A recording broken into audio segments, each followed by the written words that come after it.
জনগণনার কাজে নিযুক্ত শিক্ষকদের সমস্যা সমাধানে উদ্যোগী কলকাতা হাইকোর্ট। শিক্ষকদের এই কাজে নিযুক্ত করার আগে যুক্তিসঙ্গত সিদ্ধান্ত নেওয়া উচিত রাজ্যের, এমনই পর্যবেক্ষণে জানিয়েছে কলকাতা হাইকোর্ট। স্কুলের সময়ের পরে জনগণনার কাজে শিক্ষকদের যোগ দেওয়ার নির্দেশকে চ্যালেঞ্জ জানিয়ে শিক্ষক সংগঠনের করা সমস্ত আবেদন আগামী 18ই আগস্ট শুনানি করবে কলকাতা হাইকোর্ট।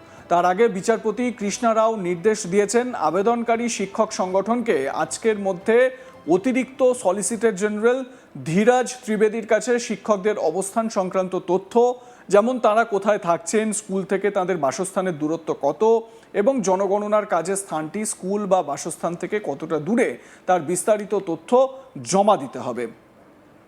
তো এই সংক্রান্ত একটি মামলা দায়ের হয়েছে। সেই মামলার পরিপ্রেক্ষিতে 18ই আগস্ট পরবর্তী শুনানি। জানা গিয়েছে সমস্ত তথ্য হাতে পাওয়ার পর অতিরিক্ত সলিসিটর জেনারেল ত্রিবেদী এই অচলাবস্থার সমস্যা সমাধানের লক্ষ্যে রাজ্যের অ্যাডভোকেট জেনারেল সুরজিৎ নাথ মিত্র এবং শিক্ষা দপ্তরের আধিকারিকদের সঙ্গে বৈঠকে বসবেন। শুনানি চলাকালীন আদালত পর্যবেক্ষণ, জনগণনার কাজে দায়িত্ব বন্টনের ক্ষেত্রে শিক্ষকদের বিভিন্ন সমস্যার কথা বিবেচনা করে রাজ্যের উচিত একটি যুক্তিসঙ্গত সিদ্ধান্ত নেওয়া। আবেদনকারী শিক্ষকদের আইনজীবীদের দাবি, জনগণনার কাজে যোগ দেওয়ার নির্দেশ জারির আগে সংশ্লিষ্ট শিক্ষকদের বাসস্থান, কর্মস্থল এবং জনগণনার কাজের জায়গার দূরত্বের বিষয়টি রাজ্য সরকার বিবেচনা করেনি। কোনো শিক্ষককে স্কুলে আসার জন্য 50 থেকে 60 কিলোমিটার পথ পাড়ি দিতে হয়, আবার কারো ক্ষেত্রে স্কুল বা বাসস্থানের দূরত্ব 30 কিলোমিটার। তাই স্কুলের দায়িত্ব পালনের পর তাদের পক্ষে জনগণনার কাজ করা অত্যন্ত কঠিন। দেখুন, আপনারা অনেক সময় খবরে দেখেছেন যে শিক্ষক প্রত্যন্ত অঞ্চলের কোনো একটি স্কুলে পড়াতে যান, তিনি নদী পেরিয়ে সেখানে পড়াতে যান, নদী পেরিয়ে তাকে যেতে হয়, কাদামাটি পেরিয়ে তাকে যেতে হয়, দীর্ঘ পথ অতিক্রম করে তাকে যেতে হয়। এবারে প্রশ্ন হচ্ছে যে একদিকে যখন এই স্কুল চলছে বা স্কুল পিরিয়ড যখন হচ্ছে বা স্কুলের যে টাইমিং, সেই টাইমিংয়ের পর একজন শিক্ষককে যখন অনেকটা দূর বাড়ি ফিরতে হবে, তার বাসস্থানে ফিরতে হবে, তার আগে যদি তাকে এইভাবে তাকে এই সমীক্ষার কাজে পাঠানো হয় বা জনগণনার কাজে পাঠানো হয় বিভিন্ন জায়গায়, তাহলে তার বাসস্থানে ফেরা তো কঠিন হয়ে পড়বে।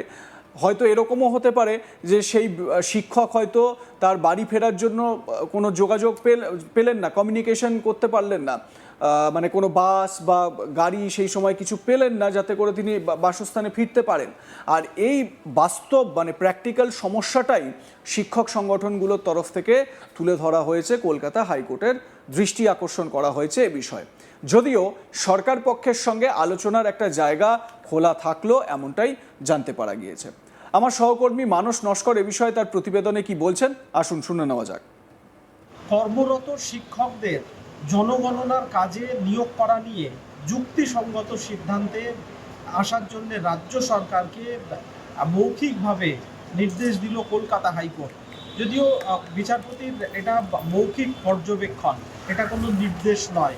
বিচারপতি কৃষ্ণা রাও তিনি বলেছেন যে যারা কর্মরত শিক্ষক, যারা বিভিন্ন স্কুলে পড়ান, তাদেরকে জনগণনার কাজে যে নিযুক্ত করা হয়েছে, সেই মর্মে তাদেরকে যে চিঠি দেওয়া হয়েছে, তাদেরকে কাজে নিয়োগ করার ক্ষেত্রে যেন অযৌক্তিক সিদ্ধান্ত না রাজ্য সরকার নেয়।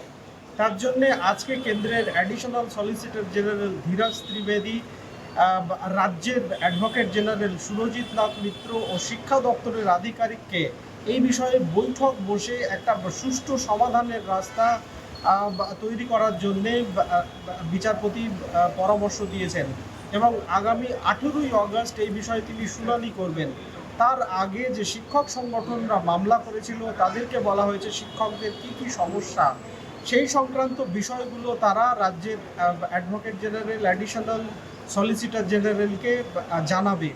সেই বিষয়ে তারা আজকে বিকেলে শিক্ষা দপ্তরের সঙ্গে বৈঠকে বসে একটা সুষ্ঠু সমাধানের রাস্তা তৈরি করার চেষ্টা করবে এবং কি হলো না হলো সেই বিষয়ে আগামী 18ই আগস্ট আদালতকে জানাতে হবে। 18ই আগস্ট হবে সেই বিষয়ে বিস্তারিত শুনানি। উল্লেখ্য, রাজ্যে শুরু হয়েছে 2027 সালে জনগণনার কাজ। সেই কাজে বিভিন্ন স্কুলে কর্মরত যারা শিক্ষক রয়েছেন, প্রাইমারি এবং হাই স্কুলের যারা শিক্ষক রয়েছেন, তাদেরকে সেই কাজে নিয়োগ করা হয়েছে। সেই মর্মে বিভিন্ন স্কুলের শিক্ষকরা চিঠি পেয়েছেন এবং তাদের ইতিমধ্যেই প্রশিক্ষণ দেওয়ার কাজও শুরু হয়েছে। এর বিরুদ্ধে শিক্ষকদের সংগঠন অল বেঙ্গল টিচার্স অ্যাসোসিয়েশন তারা কলকাতা হাইকোর্টের দ্বারস্থ হয়েছে। তাদের বক্তব্য, বিভিন্ন স্কুলে শিক্ষক একজন শিক্ষক 50-60 কিলোমিটার দূর থেকে আসেন, কেউ বা 30-40 কিলোমিটার দূর থেকে যাতায়াত করেন। তারপরে স্কুলে এসে পড়ানোর কাজ শেষ করার পর স্কুলের যে দায়িত্ব সেই দায়িত্ব পালন করার পর তাদেরকে বলা হয়েছে যে তারপরে তাদেরকে সেন্সাসের কাজ করতে পাড়ায় পাড়ায় ঘুরতে যেতে হবে। এতেই শিক্ষকরা বলা যায় যে ক্ষুব্ধ। পাশাপাশি তাদেরকে নির্দেশ দেওয়া হয়েছে এই কাজ তাদের নিজস্ব মোবাইল থেকেই করতে হবে এবং সেখানে ইন্টারনেট পরিষেবা থাকা জরুরি বলে বিজ্ঞপ্তিতে জানানো হয়েছে। এই নিয়েই তারা কলকাতা হাইকোর্টের দ্বারস্থ হয়েছেন যে রাজ্য সরকার যে নির্দেশ তাদেরকে দিয়েছে সেই নির্দেশের কোথাও একটা যৌক্তিকতার অভাব রয়েছে। এই সমস্ত বিষয় বিবেচনা করা হয়নি। বহু শিক্ষক তারা তাদের বাড়ি থেকে 50-60 কিলোমিটার দূরের স্কুলে যাতায়াত করেন, তারপরে স্কুলের নির্দিষ্ট সময়ের পরে তারা এই কাজ করলে তারা বাড়ি ফিরবেন কী করে বা পরদিন স্কুলেই বা যাবেন কিভাবে, এই নিয়ে তারাও বিভ্রান্ত এবং তারাও রীতিমতো চিন্তিত। সেই জন্যেই তারা কলকাতা হাইকোর্টের দ্বারস্থ হয়েছিলেন। বিচারপতি কৃষ্ণা রাও বিষয়টি দেখার পর রাজ্যের অ্যাডভোকেট জেনারেল, কেন্দ্রের অ্যাডিশনাল সলিসিটর জেনারেলকে নির্দেশ দিয়েছেন আজকেই বিকেলের মধ্যে শিক্ষকদের যে সমস্ত অভিযোগ, যে তারা কে কোথায় থাকে না থাকে এই সংক্রান্ত যে তথ্য, সেই বিষয়গুলো বিশ্লেষণ করতে শিক্ষা দপ্তরের আধিকারিকের সঙ্গে এবং সেখান থেকে কি আউটকাম বা কি বেরিয়ে আসছে, কি সিদ্ধান্তে তারা পৌঁছতে পারছে সেটা আদালতকে জানাতে হবে। আগামী 18ই অগস্ট এই বিষয়ে কলকাতা হাইকোর্ট বিস্তারিত শুনানি করবে।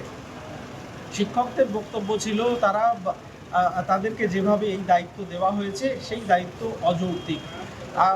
এর আগে নির্বাচনের কাজের দায়িত্ব ঠিক একই রকমভাবে দেওয়া হয়েছিল এবং শিক্ষকদের বা কলেজের শিক্ষকদেরকে উচ্চ মাধ্যমিক লেভেলে যারা শিক্ষক রয়েছে তাদেরকেও সেই দায়িত্ব দেওয়া হয়েছিল। ঠিক একই রকমভাবে জনগণনার কাজের দায়িত্বও দেওয়া হয়েছে। স্কুলে পড়ানোর কাজ তারা কখন করবেন আর জনগণনার কাজ কখন করবেন, পাশাপাশি তাদের নিজস্ব মোবাইলে সেই কাজ করতে বলা হয়েছে। সেখানে ইন্টারনেট পরিষেবা থাকতে হবে, এরকম একাধিক নির্দেশিকা দেওয়া হয়েছে।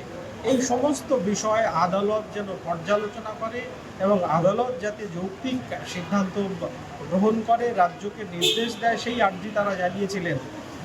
আপাতত কলকাতা হাইকোর্ট রাজ্য সরকারকে, কেন্দ্রের অ্যাডিশনাল সলিসিটর জেনারেলকে এই বিষয়ে আলোচনা করে একটা যৌক্তিক সিদ্ধান্তে আসার মৌখিক নির্দেশ দিয়েছেন। পর্যবেক্ষণে জানিয়েছেন যে তারা যেন রাজ্য যেন একটা যৌক্তিক সিদ্ধান্তে পৌঁছায়।